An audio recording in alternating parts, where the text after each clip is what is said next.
You ready? Yeah. All right. Hey, everyone.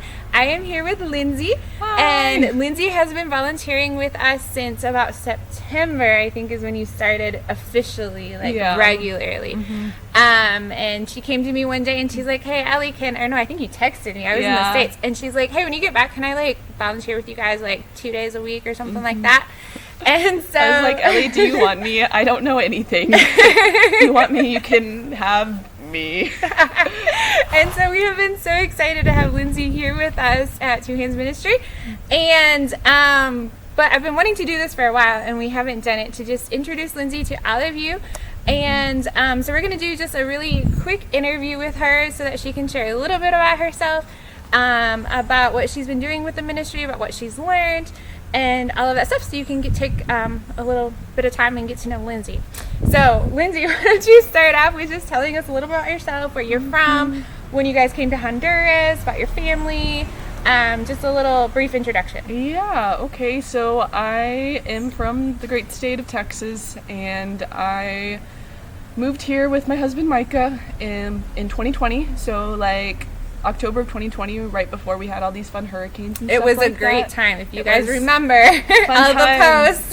We moved here and the power was out for the next week. The night we got there was water that had leaked into our house. It was in our suitcases, and I was like, this is gonna be a fun time. So the fact that they are still here after moving to Honduras in 2020, between the whole lockdown era and the whole 2 hurricanes in 2 weeks and the whole country flooded and shut down era, and that they're still here 3 years later, that's pretty impressive. It was an exciting time to be alive. So we'll just say that. So Micah and I came first. We were partnering with 61 Isaiah, and so Micah, my husband, works on the Hunger Farm with 61 Isaiah, and I was working at this school. And so the school is a bilingual school that 61 Isaiah partners with. And so after my second year of teaching, I was kind of thinking do I want to continue teaching, or do I want to do something different, something else? And God was just kind of you can do whatever you want to. And I said, okay, that's kind of crazy. So then I was like, well, if I try something else and decide I hate it, I can always come back to teaching. The school will still be there.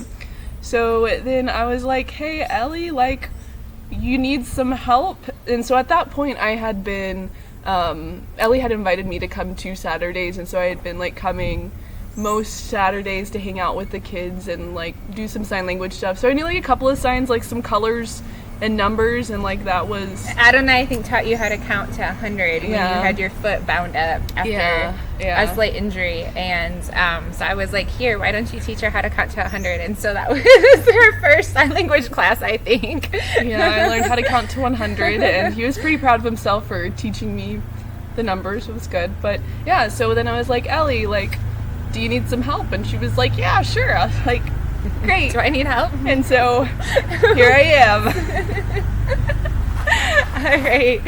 So but this wasn't necessarily you just walked in and here, you know what to do, right? You've had to do a lot of training, right? So what are some of the trainings that you've gone through for sign language, for working with deaf kids? What's the learning process been for you so far in the past, how many months? 6, 7, 8 months? It's almost been a year. Not quite, though. But we're already that far. 2023. I don't know. So I guess some of the things that I've done is I took sign language classes. There's a group that does online sign language classes, so I've been taking those for Honduran sign language. Honduran sign language, so that I could learn more about what are the signs and how does it work, because I mean, before moving to Honduras, I had 0 experience with the deaf community, and I knew nothing. I had I don't know if I'd ever actually met a deaf person before, and so all of it was super new to me. And so I guess there's been a lot of learning about what does it mean to be a deaf person, and what does that look like. And so I think I did the sign language classes, and then I've done some trauma training kind of things. And then also something that's been really helpful is that Ellie does seminars for parents about deaf kids and how to what it looks like to have a deaf child. And kind of like their development and that kind of stuff. And so that's also been helpful for me to be like, okay, like these are the challenges that come with being with the deaf community and what that looks like and those things that they face. Because as a hearing person, there are a lot of things you just don't think about and until you're like around a deaf kid and you're like, oh, like they don't hear, and there's so many factors in our lives that we use hearing for and that it's important for. So yeah, for sure. So you've never had met a deaf person in your life until coming to Honduras? No. And then you walked into my living room. This was before we had La Casa de los Manos. You walked into my living room, which was teeny tiny and filled with deaf children. Yeah. What was that experience like? It was kind of funny because like when we went to the door, we like walk in the door and Adonai's there and he just like collapses on the floor. He like out of like excitement. Like, he like yells, those children who like just like ah, and then they fall over because they're excited. You're like okay, there's that. And then there was another kid who was just like really quiet and just staring the whole time, just staring. I was like, I don't know if she likes us. She might kind of hate us, but that's okay. and it was good. It was definitely an experience, and it was kind of funny though because me and Micah were like, he came with me the first time. We're like, well, we're used to like not having people understand us because when you come to a different country, there's another language, and you like say things, and people look at you like, what'd you just say? And you say it again, and they're like, oh, okay. I think I kind of know what you're saying. But sometimes it's kind of the same thing when you're with a deaf kid, is you're like, yeah, I don't quite understand what you're saying to me, so I'll just nod and smile because you think I can understand, but I can't. But you were pretty quick to pick up on some signs, and I think we probably started with Uno in colors and your little Adonai session of counting and greetings and things like that, and little by little you were able to pick up on the language, and then as well as your online studies to help you learn to communicate with these kids. And still sometimes it's a struggle, not because necessarily of the language, but just because of, wait, why are you talking about that? Like, why? What is that? I'm like, I think you're saying this, but it doesn't make sense why I you're think talking you've asked about me it. a couple of times, like, did he say what I think he said? Yeah. It's true. I'm like, why are we talking about farts again? Okay. Never know. It's what happens when you have a 15-year-old boy around. True. Very true. So what has been one of your favorite things or one of your favorite aspects of the ministry, whether it's like a certain class or a certain activity that we've done, or whether it's, driving up the mountain on those wonderful roads, or I think that for me, like, something that I really love about the ministry is that for so many of these kids, like, well, all of them, they have very limited access to language and to being heard and to being understood. And so I think it's just really cool to see these kids figuring out, like, how to communicate and then, like, how to be understood by others. And so it's just really exciting to see how excited they get about that, and to be about having those relationships, community, and to be able to be a part of that. So that's what I like about it. What has been one of the most challenging things that you've had to learn, that you've had to learn through this process? Because it's not the same, you've been around kids before, but our kids are a little bit different. So is there something that's been challenging about learning how to work with the ministry?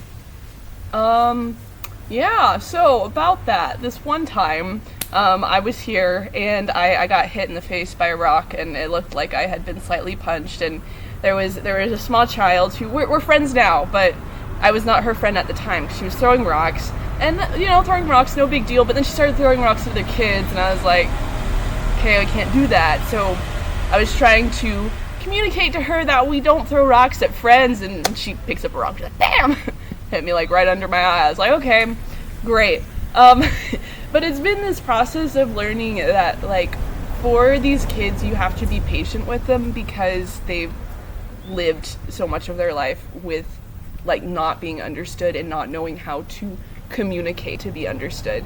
So you have to be patient in those situations and be like, well, yes, technically she should know better than to throw a rock at somebody, but like for so many years of her life, that's how she's had to communicate with people. Is like, if I'm upset and I need to express that, this is how I've always done it. And so that's kind of like, I guess, the pathways in her brain, that's where it takes her.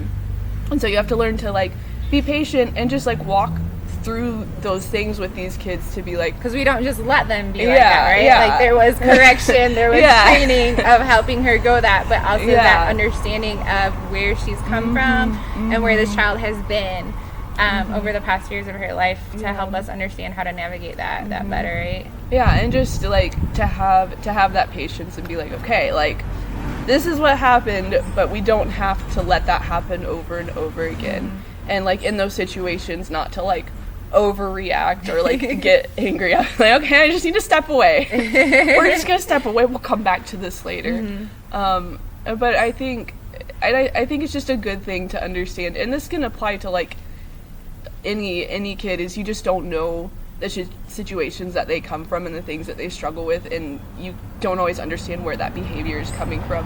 But like for us, we do kind of know the stories behind these students, so we can understand like, okay, like this is why they're reacting this way in this situation. So learning to respond to our kids instead of reacting to them is huge in helping them navigate their years without language and the trauma and the things that they have experienced in the past. And so that's huge.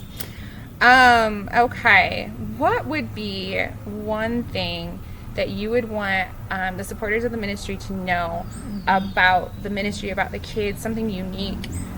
Because like so many people that support our ministry, like the only experience they have with deafness has been through the ministry, right?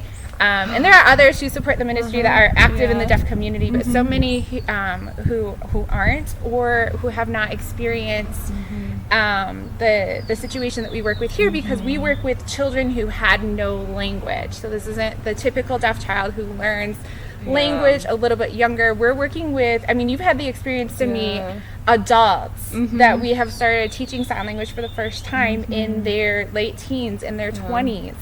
And so what would be one thing that you would want to share with our supporters back home to help them understand a little bit more about the ministry and about the people and the families that we work with? I guess like the thing that sticks out to me the most about this ministry is like, so Ellie was mentioning that for a lot of these, or like all the kids that we work with, they really didn't have any language until we started working with them. Like they had like some home signs that they could use to like communicate, like I want this or I want that, but not really enough language to be able to express themselves and communicate.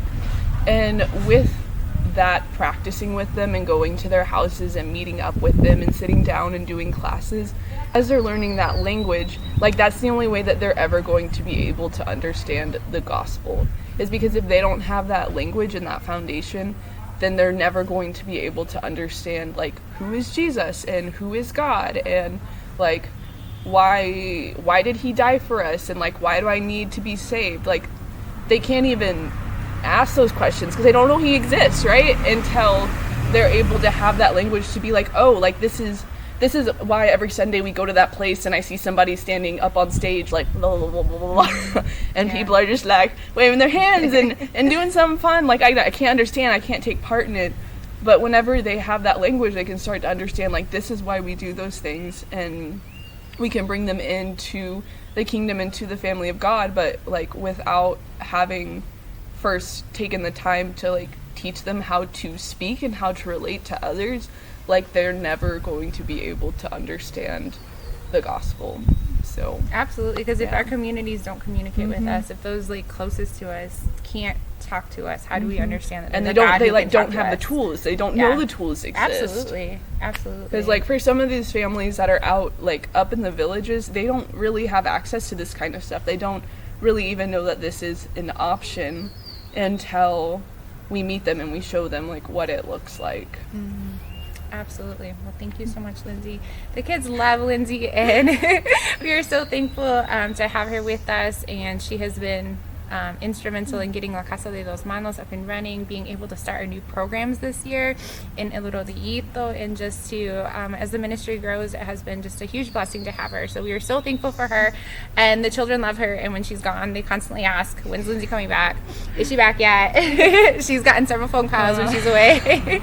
So they love her dearly. But thanks so much for watching this whole thing. It's a little longer than what I had thought, but so thanks for watching to the end and getting to know a little bit more about Lindsey as she shares a little bit more about the ministry.